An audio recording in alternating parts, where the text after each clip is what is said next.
supporting Micare. This bill proposes to cover all medical needs of Michigan residents without the profit motive. I work in the healthcare field as a nurse in extended care and rehabilitation. Even though I do not work on a cancer unit, many of my patients are undergoing treatment for cancer or recovering from it. Looking up chemotherapy medications, I realized that they are some of the most expensive drugs out there. The surgeries and hospital stay involved with tumor removal is usually over $100,000. Even with health insurance, you must find a way to pay thousands of dollars in out-of-pocket costs. Over 27 million people don't have insurance, meaning they most likely can't afford basic medical treatment or emergencies. The majority of Americans cannot afford a $500 emergency, meaning the majority of us can't afford to go to the emergency room if we don't have health insurance. And emergency room visits, as most of us probably know, cost over $1,000.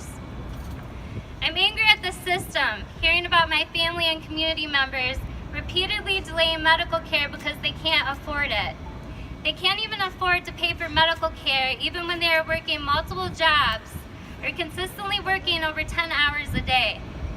I also feel like I need to spread the word on how much CEOs from top insurance and pharmaceutical companies make.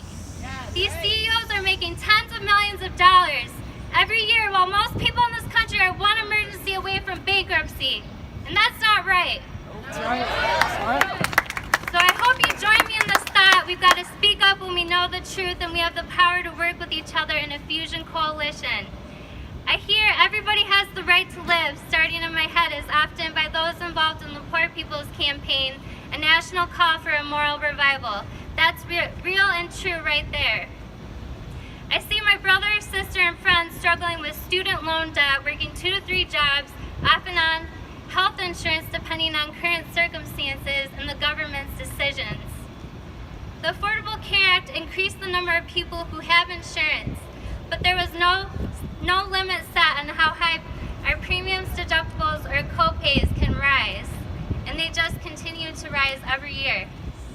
This act also did not limit how much a CEO can make, as we've seen by, their crazy salaries of tens of millions of dollars.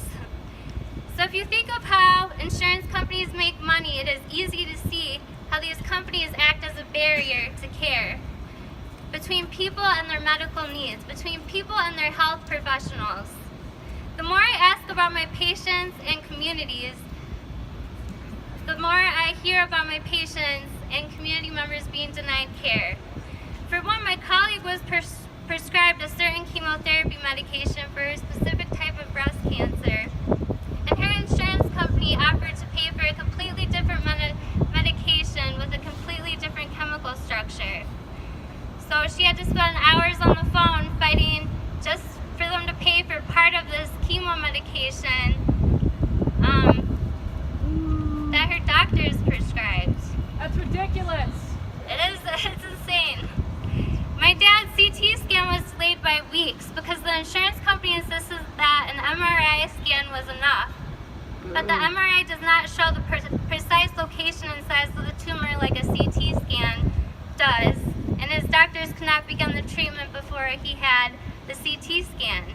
He had already waited a year since his symptoms began when this occurred because he could not afford health insurance until that point. And we're fortunate that he's still here, honestly. One woman told me that she felt like the insurance companies were waiting for her to die off so they wouldn't have to pay for her life-saving surgery. That's not right. And there are countless stories like these in which insurance companies have only served to block care. Micare would not solve everything, but it would be a step in the right direction.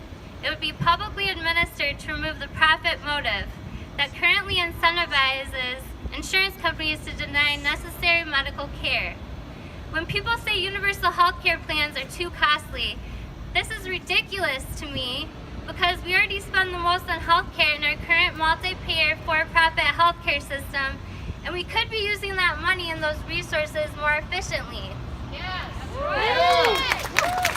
Also, think about the money being used to fund multi-trillion-dollar wars and agencies like ICE that separate children from their families and hold them in prisons. Woohoo! Part of public health and healthcare is also talking about what is making us sick and why not create some jobs while we're at it, hiring folks to fix our societal infrastructure, ensuring that we have clean air, clean water, and clean food for all. Yes. If you would like to get more involved in this movement, please approach any one of us after the speakers are finished, or you can sign up at that table over there too with Sam. But we'd like to get you plugged in and working with us. So if there is no justice, there will be no peace. Thank you, Sarah. I really appreciate it. Thank you so much for your speech today. So